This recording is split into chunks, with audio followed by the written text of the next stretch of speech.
Hello, welcome to the Toffee Blues, your source for all things Everton. I'm Paul. I'm hosting this match preview for Leeds United versus Everton at Ellen Road.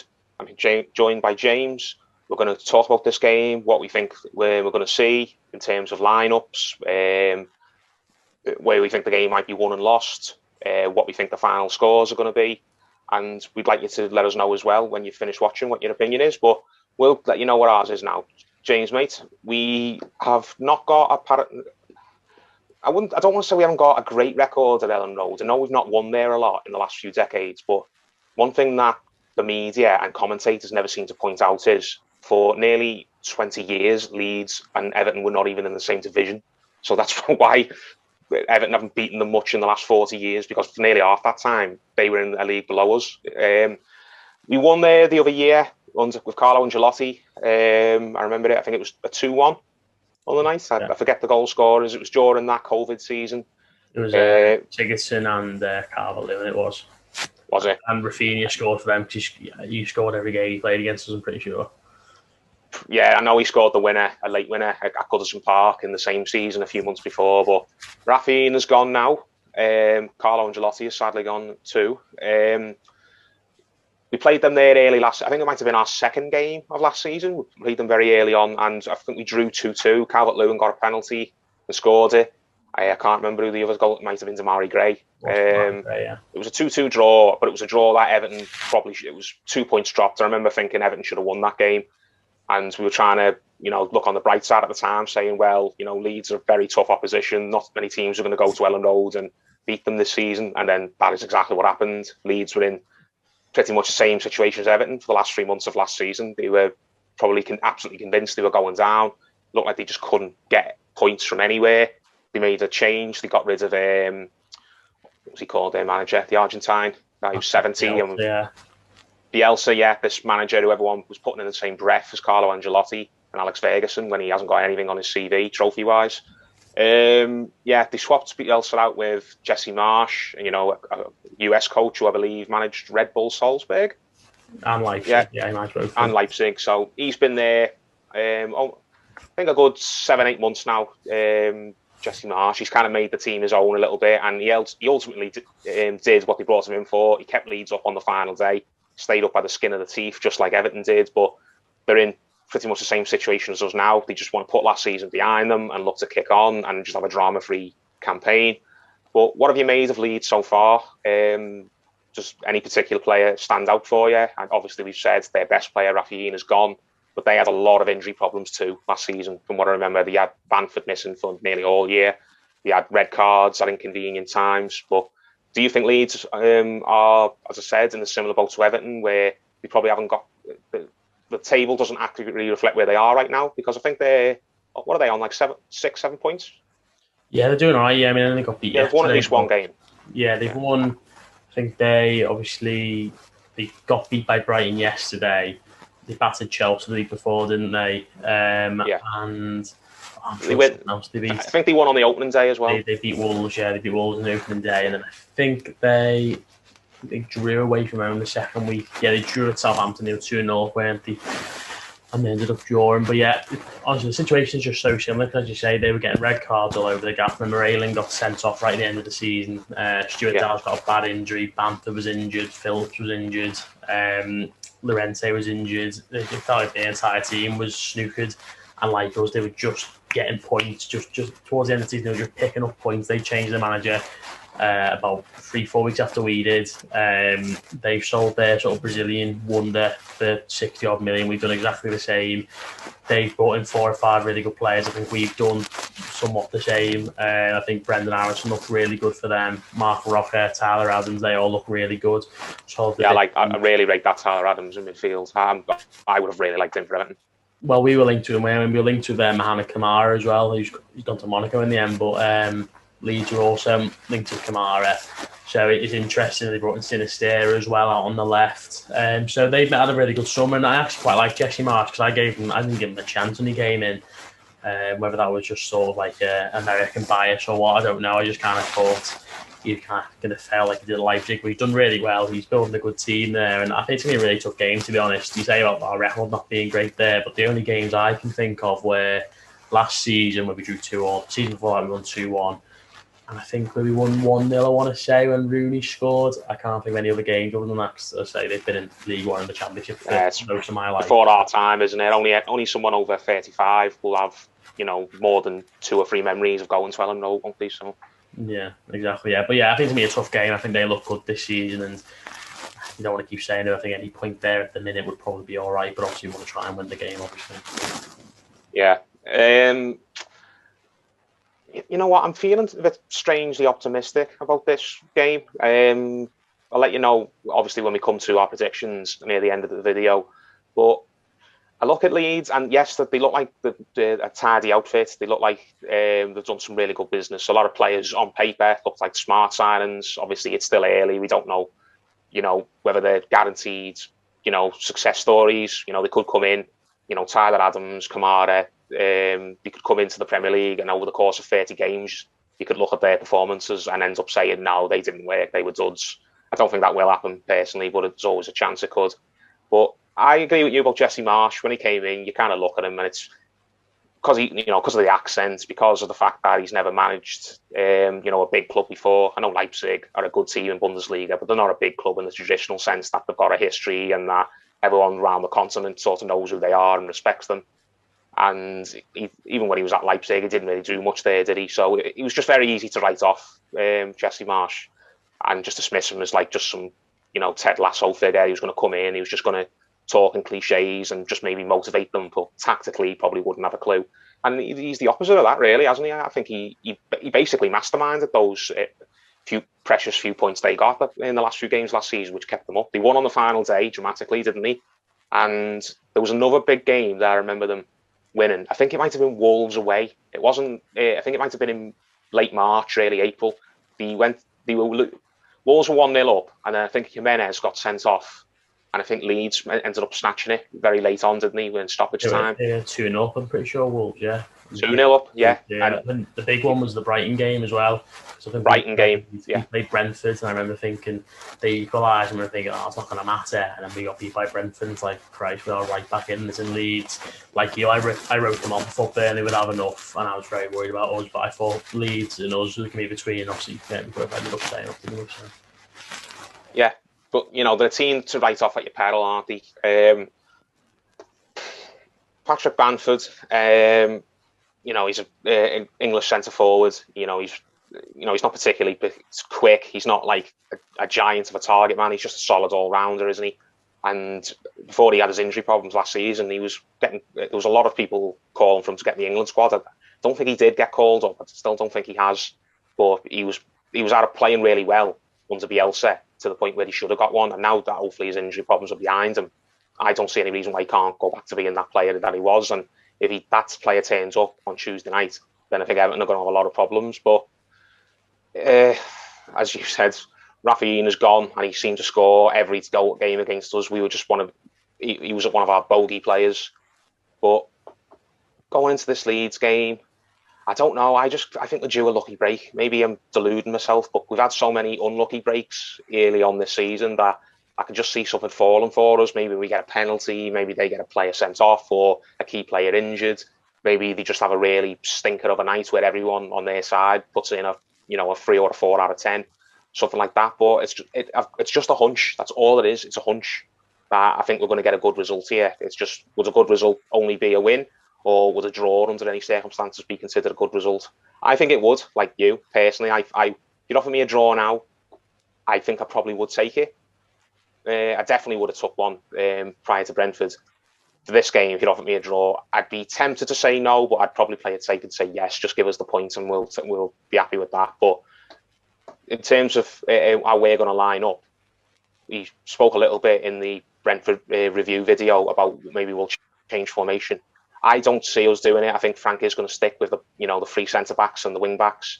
And you said you thought Seamus Coleman will come in as the right centre back, and that is likely what's going to happen. But personally, I would like to see Michaelenko move into left centre back and try that Vinagre as the left wing back, because that Vinagre has looked pretty decent in the game. And he's not played much. He played I think a half against who was it? Dynamo Kiev. I think he came on at half time and played at the second half against Dynamo Kiev in the final pre-season.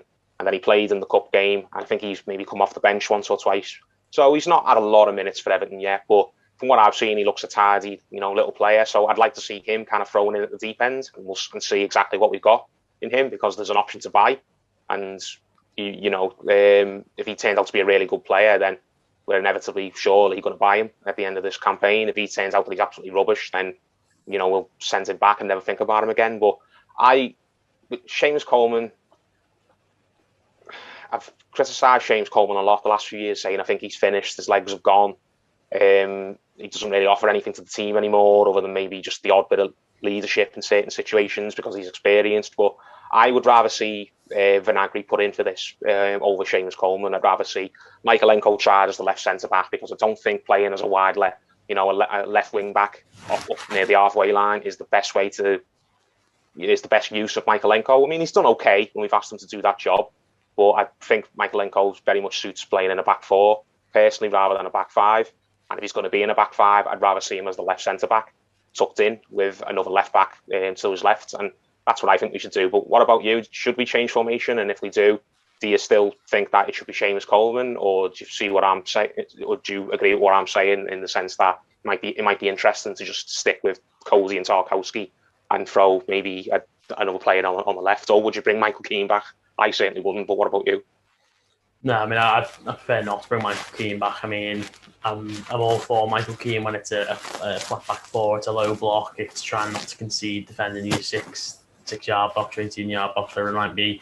I think a free back, or the way Lampard wants to play, it just doesn't suit Keane, does it? And the only time we've seen anything good from him, really, his Everton career has been under Carlo Ancelotti when he played that way. So I think my preference would also be Michaelenko and Vinagre, but I think he most likely is going to bring James Coleman back. But it's an interesting one with Michaelenko, because if he does that, brings Vinagre in, and also puts James Tarkowski on the right-hand side, and I feel like he'd probably prefer that. I think he's actually been a little bit shaky at times. He gave away a big chance against Forest at Goodison last week. He had a couple of nervy moments yesterday as well. I just think that could also benefit him if he's playing on the right-hand side too, and obviously Cody in the centre. But I'd prefer to see Michaelenko and Vinagre, but I'm almost certain it'll be Coleman and obviously then Michaelenko staying at wing back. But you talk about getting the best out of players. Vinagre left wing back, absolutely. Michaelenko, that'd be interesting. I'm going to have to try him there. I think he's a really good tackler of the ball. I think he's a good defender. I think he's a little bit suspect going forward, but may improve on that. And then obviously Tarkowski playing on the right or back three, that might benefit him. But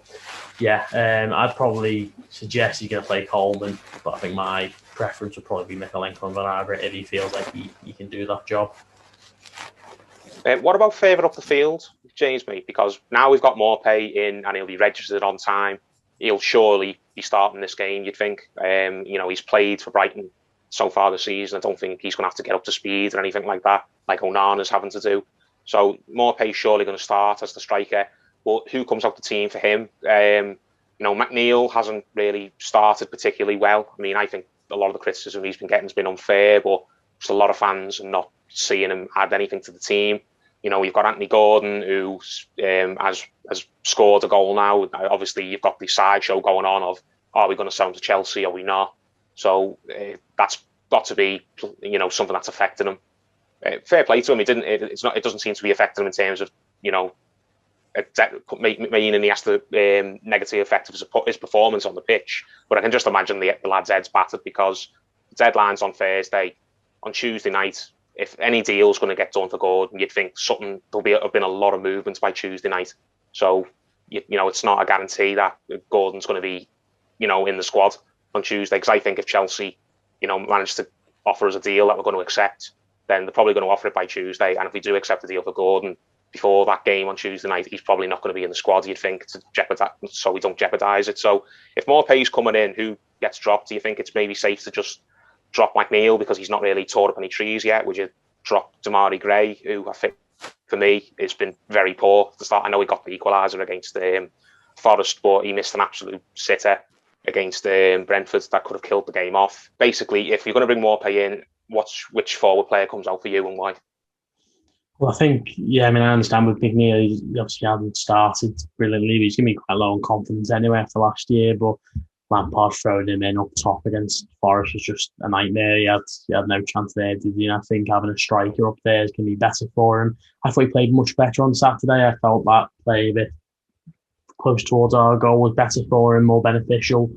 You see him getting the ball and he's just not shooting you think he should do, and that's going to come with confidence. So I understand for McNeil, but I think it would probably be him. I'd rather have the sort of pace of Gray and Gordon, but it depends on Gordon's situation really, because as you say, we accept the bid. There's rumours a bid went in today for 25 million plus Brozier and Gallagher, which, I mean, you very rarely see part exchange deals in football, never mind two players. I don't know how many of those has been, but they're two players you'd value at £30 million each at a minimum, I think. So I'd be shocked if that deal was correct. But at this point, I'd kind of be surprised that Chelsea came back in for him. I feel like so much of that's gone on now, and I just think Gordon's still playing. He's still going to community events and stuff like that. It doesn't feel like his player who's going to move on this window. At least feel like Chelsea probably going to go for someone else and focus on other positions that need strengthening. But yeah, if nothing happened transfer wise, I'd probably go Gordon, Morpay, and Gray. If Gordon transfer wise, is there something going on? I'd probably go McNeil, Gray, Morpay. As you say, there's no issue, I think, of Morpay playing. He's been involved for Brighton, as you say, and he's been kind of chomping at the bit for a move, hasn't he, to Forest and to Fulham. And in the end, we've kind of got a hold of him. So, I'd probably go Gordon, Gray, and Morpay, all things considered. And then probably either, obviously, discuss Vinagre or Mikalenko, whoever plays wing back. Iwobi, Onana, Patterson, probably my front seven for Tuesday night. I think that's probably the give us the best chance of winning the game. My team, for what it's worth, would be Pickford. It would be obviously Patterson and Vinagre as the two wing backs on the right and left. And I would go with Mikalenko, Tarkowski, and Cody as my three centre backs. But as we've said, we're more likely to see James Coleman come in rather than Vinagre. In the midfield, you've got to, if he's fit to start, Onana, it depends how long he's got left in him. He's played a full 90, I think, against Fleetwood on Tuesday. He's played around 80 minutes? He went off with maybe 10 minutes left. About 75, I think. Yeah, 75. Like so he's played. You add it all together. He's played almost 2 games in a week. This would be his third game, his third start in a week, wouldn't it? We play Fleetwood on the Wednesday or Tuesday. Tuesday, yeah. So he played last Tuesday. He's played yesterday, and if he starts, then you'd have to again on Tuesday. That would be 3 starts for him in 7 days. I hope he's fit to do it, and it's the only way he's going to get fit is by playing. But you don't want to throw him in there when he's really not up to it, because that would be not fair on him and not fair on the team.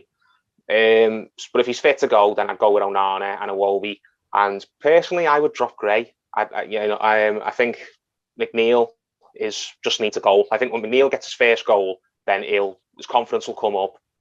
Fans will maybe stop being so quick to jump on him, and he'll hopefully impress the manager enough to get Frank's confidence, and then Frank can fully figure out a place for him in the team. So I want to try and play McNeil into form. Personally, that's just my take on it. But I would keep McNeil in the team and drop Gray, because for me, Gray deserves to be dropped for missing that one-on-one chance alone. But other than the late equaliser against Forest, I don't think he started the season well at all. But we'll go to the predictions now. I said at the start of the video that I just had a bit of a hunch feeling that Everton are going to get a good result. It's just, what would you class as a good result? A win and 3 points, or possibly a draw where we just look really good. I'm going to go for the 3 points though. I think we'll probably have a very nervy last 15-20 minutes. I can see us maybe taking the lead in the first half and then just sort of battling through it and having to really ride our luck at times. But I can just see us maybe grinding this one out and doing what we weren't able to against Brentford, where we actually managed to see it out. I'm going to go for a 1-0 to Everton. And I'm going to go for Morpay, actually, to get his first goal for Everton. I think that we're creating enough chances that as soon as we put a striker in there who's even, half decent, he'll get goals, and Rondon's not even half decent. That's why he hasn't been getting goals. But I could see Morpay coming into the side and making a direct positive impact straight away. We've now found we've got someone competent in the team to lead the line. I'm going to go for a 1-0. I think Everton maybe ride their luck, and maybe we come out of the game with Leeds thinking, how on earth have Everton come here and got off with 3 points like that? But I don't care how we get the points as long as we get them. I'm going to go for a 1-0 to Everton. But if you'd offered me a 1-1 now, then I wouldn't be disappointed, personally. I don't think we should be disappointed with a point, but I'm fairly confident that we're going to get more than a point. Yeah, I understand what you say. I mean, I've got that kind of hunch as well, just the feeling that Leeds, they lost very disappointingly on the weekend. They conceded not quite as late as us, but they probably should have equalised as well, and they didn't. So they're going to be a bit wounded from that. Obviously, yeah, that great Chelsea result, which was where they were really, really good. They let 2-goal lead slip against Southampton. They've been a bit all over the gap so far to start the season, as we mentioned. So I think, yeah, a more pay goal. In my mind, I had 2-0, which is just ridiculously confident. But I just, as you say, that kind of feeling, you just think something's going to happen to us because we've not had the luck. So far this season, I wouldn't say I've necessarily been an issue. We've kind of fallen on our own sword a little bit by not having a striker. With a striker, we could be unbeaten now. You just never know, do you? So it's one of them. But I think with more pay, a couple of goals, that would be lovely. That's kind of what I've got in my head. A nice debut. I can't remember the last time I saw a proper good debut from an Everton player. It comes straight in, proves the doubt is wrong. Lampard can obviously get more people back on side. That'd be great. So yeah, I'm going to go for a 2-0 Everton win. It's ambitious, but you kind of got to have that hope, haven't you? So, and again, like you said, I'm kind of in that mode of if you put someone up there, we're going to score, and obviously more pay is. I don't know if you saw the compilation of all his Premier League goals, but he scored some absolute crackers, especially last season. He scored 2 or 3 really, really good goals, and he looks like a technically good striker. He's 26 as well. He's not old, so I'm looking forward to seeing him playing. And I think as well, I was looking at it after the Palace game, because Jordan Ayew didn't get sent off for that tackle on Gordon at the end of last season. And I had a look, and I believe we're on the longest run of any Premier League team not to have a red card given against us. And I think we're like 4th in the whole 92 professional clubs, and that might have changed because there's been 6 EFL games or whatever so far this season. So there's every chance we are the longest team who haven't had a red card given against us in the last in the 92 Football League club since. I can't remember the last red card we had for us, to be fair, was. But I can't. I was just thinking about that then. When was the last time we played a game and the other team had a player sent off? I can name you 5 examples off the top of my head where it should have happened, but it never. Yeah, no, I think that's a rack my brain and think about that. I can't actually think of when it was, but yeah, that's kind of what I'm hoping for. Just a bit of luck, something like that. Be nice, obviously. A goal going off someone's arse. It's just kind of what feels what Lampard needs and what we're talking about when players are saying just stick with us. Something's going to happen. We think something's going to happen. That's kind of what I'm hoping for. So yeah, like yourself, a point it'd be all right. I think a point for Everton at the minute is a point game. We've got that striker now though. So long as he plays, that's kind of the last big excuse out the window type thing. If we go and we play poorly on Tuesday, there's going to be very little you can say about it, isn't there? It's just kind of one of them where you kind of go with a bit of blind faith that we're going to improve. But with a striker in, I'm hoping it's a marked improvement in terms of just controlling a game of football. That's what he lacked on Saturday. We could have won the game, but we didn't want to control it. I hope we've got that striker now. We can just have the midfield, which played well, that as a unit, going to the front line, have that more of a unit, and obviously the back line as well. So that was kind of what I'm hoping for on Tuesday. No, you've articulated it better than I could, mate. So there are predictions. We're both going for hard-fought Everton wins. Maybe a bit of luck is thrown in, but there's no club in the Premier League that deserves a lucky break more than Everton, as far as I'm concerned. I've gone for a 1-0. James has gone for a 2-0. I don't care how the game plays out. It could be the luckiest win that we get all season, but if we get a win, it would do so much for the squad, so much for the manager, and so much for the fan base, and giving us all a lift. And our looks, we've got to change at some point. So we're going for Everton to sneak the game, a pair of us. But leave your predictions in the comments below. Tell us what your starting 11 would be and why. What you'd class as a good result. Do you think a draw is a good result? If we get it, I think it would be. I've just got a sneaky feeling we'll get more. But please like, comment, subscribe, leave all your thoughts below, and we'll see you next time on the Toffee Blues. Thank you.